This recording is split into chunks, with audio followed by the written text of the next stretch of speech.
ज्यादा important development है।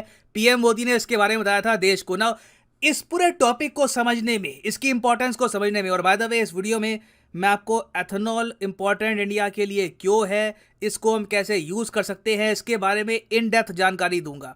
मगर अभी के लिए आपको इतना तो पता होगा कि भारत के लिए सबसे बड़ा इकोनॉमिक चैलेंज क्या है कि कच्चे तेल पर निर्भरता खत्म करना। क्योंकि आज के समय आप अगर देखो, सऊदी अरेबिया, इराक, ये जो जीसीसी कंट्रीज हैं, उसके अलावा इवन यूएस, रशिया, इन सब कंट्रीज पर भारत की जो निर्भरता है उसका मेन रीजन क्या है? मेन रीजन यहां पर यह है कि हमको कच्चा तेल इंपोर्ट करना पड़ता है। और कच्चे तेल को इंपोर्ट करने में पिछले फाइनेंशियल ईयर में टोटल हमारा खर्चा आ गया था ऑलमोस्ट $120 बिलियन का। ये एक बहुत बड़ी चोट मारता है भारत के बजट पर।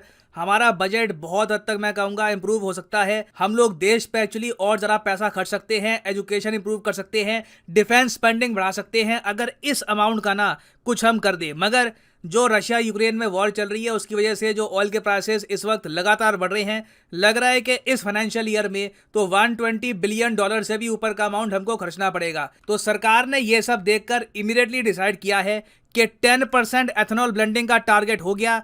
अब कच्चे तेल पर निर्भरता और जरा कम करने के लिए हम 20% ब्लेंडेड एथेनॉल टारगेट की तरफ बढ़ेंगे। नाउ 20% एथेनॉल ब्लेंडिंग का मतलब क्या होता है, ये कैसे काम करेगा, इसके लिए हमको ओवरऑल क्या चेंजेस करने पड़ेंगे, ये भी हम डिस्कस करेंगे इस वीडियो में। तो बहुत कुछ आपको जानने को मिलेगा। मगर आगे बढ़ने से पहले आपसे क्वेश्चन पूछूंगा। क्वेश्चन यहाँ पर यह है कि इनमें से वो कौन सा देश है जिसने हाल ही में एक ग्लोबल इनिशिएटिव लॉन्च किया है LIFE के नाम से। इसकी फुल फॉर्म है lifestyle for environment movement, LIFE। ये किस कंट्री ने लॉन्च किया है? यूएस, इजराइल, इंडिया या फिर फ्रांस? कमेंट सेक्शन में करिए उत्तर। सही आंसर आपको मिलेगा वीडियो के एंड में। ना अभी के लिए अगर हम देखें तो कच्चे तेल के दाम $120 पर बैरल के भी ऊपर जाना स्टार्ट कर दिए हैं। ब्रेंट क्रूड के दाम तो आपको इतने ही मिलेंगे। और इस सिचुएशन से निपटने के लिए सरकार दो सोल्यूशन की तरफ देख रही है। पहला सोल्यूशन ये है कि एथेनॉल का यूज बढ़ा दो। देखो, अगर आप 100% पेट्रोल यूज करते हो जिसको बनाने के लिए आपको चाहिए होता है कच्चा तेल, तो मतलब 100% यहाँ पे आप डिपेंडेंट हो कच्चे तेल पर। मगर आप अगर अपने फ्यूल में एथेनॉल को मिक्स कर दोगे, आप अगर यूज करते हो 90% पेट्रोल और 10% एथेनॉल, तो इसका मतलब यह है कि धीरे धीरे कच्चे तेल पर आप अपनी निर्भरता कम कर रहे हैं। चाहे रास्ता अभी बहुत लंबा है, आपको अभी बहुत सारी परसेंटेज पार करनी है, मगर एटलीस्ट 10% तो आपने अपनी जो निर्भरता है कच्चे तेल पर यह कम कर दी। और जब कच्चे तेल पर निर्भरता कम होगी तब देश के पैसे भी बचेंगे।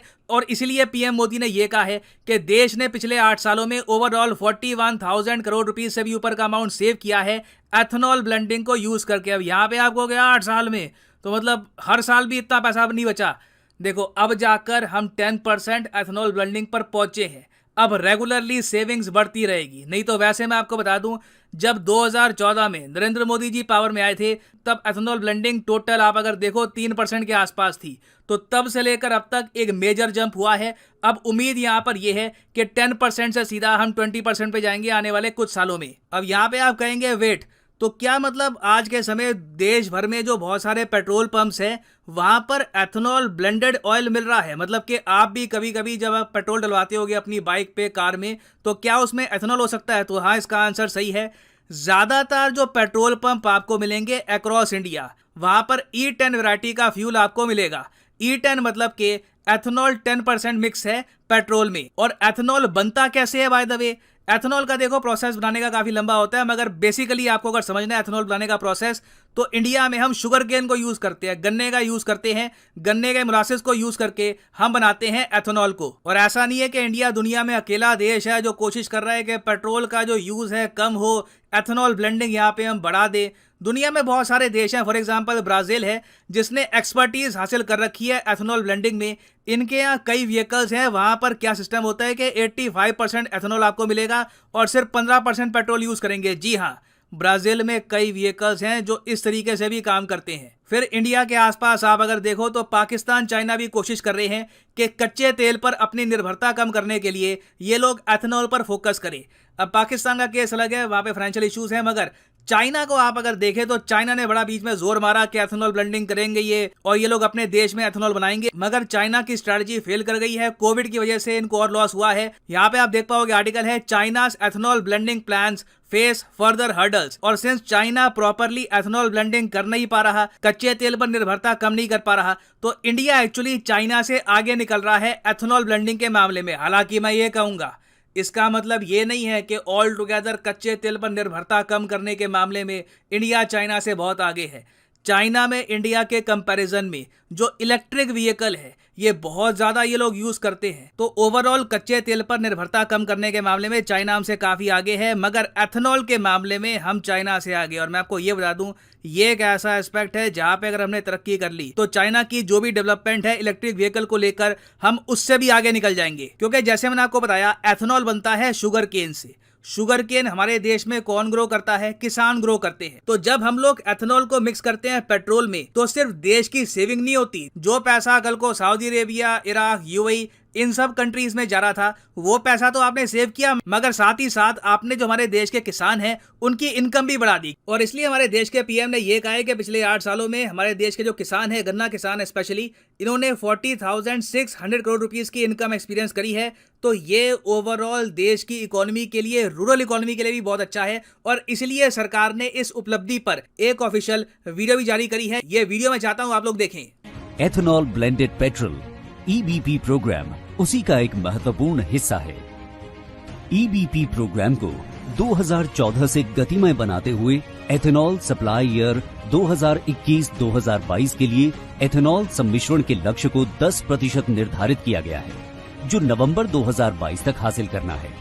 समस्त देशवासियों के लिए ये बड़े हर्ष का विषय है कि निर्धारित समय से लगभग 6 माह पूर्व ही ऑयल मार्केटिंग कंपनियों द्वारा पेट्रोल में 10% औसतन एथेनॉल सम्मिश्रण का लक्ष्य हासिल कर लिया गया है। पिछले 8 वर्षों की इस उपलब्धि ने न केवल भारत की ऊर्जा सुरक्षा को बढ़ाया है, बल्कि 41,500 करोड़ रुपए की विदेशी मुद्रा भी बचाई है। इससे 27 लाख मैट्रिक टन जीएचजी उत्सर्जन में भी कमी आई है और किसानों को 40,600 करोड़ रुपए से अधिक का त्वरित भुगतान किया गया है। एथेनॉल ब्लेंडेड पेट्रोल कार्यक्रम पर और तेजी से काम चल रहा है और वर्ष 2025 तक 20% एथेनॉल सम्मिश्रित पेट्रोल पूरे भारत में उपलब्ध कराने का लक्ष्य है। ESY 2025-26 में 20% एथेनॉल सम्मिश्रण से साल दर साल 35,000 करोड़ रुपए से अधिक की विदेशी मुद्रा की बचत, 21.6 लाख मैट्रिक टन जीएचजी उत्सर्जन की कमी और किसानों को 65,000 करोड़ रुपए से अधिक का त्वरित भुगतान अपेक्षित है। तो अभी आपने सुना, जो ये 41,000 करोड़ रुपीस की जो सेविंग्स अभी हुई है, ये भी बस शुरुआत है। इसके बाद हर साल सरकार का टारगेट है कि 35,000 करोड़ रुपए की सेविंग हुआ करेगी। क्योंकि ऑब्वियसली बात है, हमको बाहर के देशों से इतना कच्चा तेल इंपोर्ट नहीं करना पड़ेगा।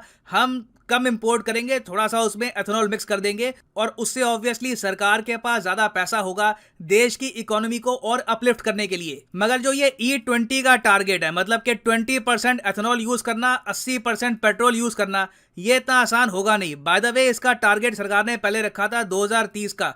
अब 2030 से इसका टारगेट 2025 कर दिया है। मैं अज्यूम कर रहा हूं यूक्रेन वॉर का यहाँ पे बहुत ही बड़ा इंपैक्ट है, क्योंकि लगता नहीं है कि यूक्रेन वॉर बहुत ही जल्द खत्म होने वाली है। और कल को खत्म होती भी है, और वॉर अगर खत्म होती भी है, तब भी पॉसिबिलिटी है कि रशिया पर जो सैंक्शंस है ये बने रहेंगे। तो ओवरऑल दुनिया भर में जो कच्चे तेल की कीमतें हैं ये ऊंची ही रहने वाली हैं। मगर इंडिया के लिए प्रॉब्लम यह है कि 20% एथेनॉल अगर यूज करना है तो इसके लिए स्पेशल व्हीकल चाहिए होंगे, नए टाइप की कार चाहिए होंगी, नए टाइप के स्कूटर चाहिए होंगे। देखो, ऐसा नहीं है कि किसी भी गाड़ी को आप उठा लो, 2000 मान लो कि 3-4 की कोई गाड़ी पड़ी है आपके पास, आज से 20 साल पुरानी गाड़ी है, उसमें भी आप अगर एथेनॉल ब्लेंडेड पेट्रोल डालोगे तो वो चल पड़ेगी। ऐसा नहीं होने वाला। गाड़ी एथेनॉल वाले फ्यूल को यूज कर पाए, इसके लिए कुछ चेंजेस करने पड़ते हैं। इसलिए जो society of Indian automobile manufacturers है, इन्होंने ये डिसाइड किया, वहां पर ऐसे चेंजेस कर दिए जाएंगे कि जो E10 ब्लेंडिंग वाला एथेनॉल है वो वहां पे हम प्रॉपरली यूज कर पाए। तो अभी के लिए क्या है कि अगर आपकी गाड़ी 2008 में बनी है या फिर उसके बाद में बनी है, तो आराम से E10 फ्यूल आप यूज कर पा रहे होंगे। मगर E20 फ्यूल को यूज करने के लिए गाड़ियों में फिर से बदलाव करने होंगे। तो इसके लिए बताया जा रहा है कि मोस्ट प्रॉब्ली 2023 से आप देखोगे नई टाइप की कार्स आनी स्टार्ट हो जाएंगी जो E20 ब्लेंड को भी यूज कर पाएंगी। और अगर यहाँ पे आप सोच रहे हैं ये तो एक बहुत ज़्यादा अच्छी डेवलपमेंट है देश के लिए, किसानों की इनकम बढ़ेगी, देश का पैसा बचेगा, और ये हमारे सामने हो रहा है, इट इज हैपनिंग, सरकार लिटरली यहाँ पर पैसे बचा पा रही है। बट इसमें कुछ प्रॉब्लम तो नहीं है, कुछ इसके साइड इफेक्ट तो नहीं है? देखो, साइड इफेक्ट एक हो सकता है, और ये साइड इफेक्ट है फूड सिक्योरिटी। क्योंकि एथेनॉल बनता कैसे है? गन्ने से बनता है और शुगर केन को उगाने के लिए आपको पानी बहुत ज़्यादा यूज़ करना पड़ता है। अब देश में आप अगर देखो तो गन्ने की ओवरऑल एज ए फूड जो खपत होती है वो तो कम हो नहीं रही। चीनी हमारा देश बहुत ज़्यादा कंज्यूम करता है, चीनी काफ़ी बार हम एक्सपोर्ट भी कर लेते हैं, तो ये बैलेंस कर पाना बहुत ही मुश्किल होगा इंडिया की फूड नीड को, इंडिया की वाटर सिक्योरिटी वाले इशू को और साथ में एथेनॉल ब्लेंडिंग को। क्योंकि कल को मान लो आज से जी 10 साल बाद हम 30% एथेनॉल ब्लेंडिंग की तरफ बढ़ चले तो उस केस में हमको गन्ने भी बहुत बहुत ज्यादा उगाने पड़ेंगे। तो उस केस में हम वाटर सिक्योरिटी का क्या करेंगे, इसके बारे में सोचना होगा। ये अपने आप में हमारे सामने एक बहुत ही बड़ा चैलेंज रहने वाला है। नाउ फाइनली वापस आते हैं अपने एमसीक्यू की तरफ के LIFE lifestyle for the environment movement recently किस कंट्री ने स्टार्ट कर दी है? ग्लोबल इनिशिएटिव है ये। तो सही उत्तर इसका हो गया ऑप्शन सी। जी हाँ, भारत ने स्टार्ट किया है ये इनिशिएटिव और पीएम मोदी ने खुद इसको लॉन्च किया है, लाइफस्टाइल फॉर एनवायरनमेंट मूवमेंट। इसमें इन्होंने ये कहा है कि ह्यूमन बींग्स को ही ऑल टुगेदर अपने जीवन जीने का जो सिस्टम है चेंज करना होगा ताकि ऑल टुगेदर इसका इम्पैक्ट एनवायरनमेंट पे बहुत ज्यादा कम हो। अभी रिसेंटली इस मूवमेंट की शुरुआत हुई है, आप देखेंगे इसी मूवमेंट से रिलेटेड इन द फ्यूचर बहुत सारे प्रोग्राम्स भी स्टार्ट होंगे।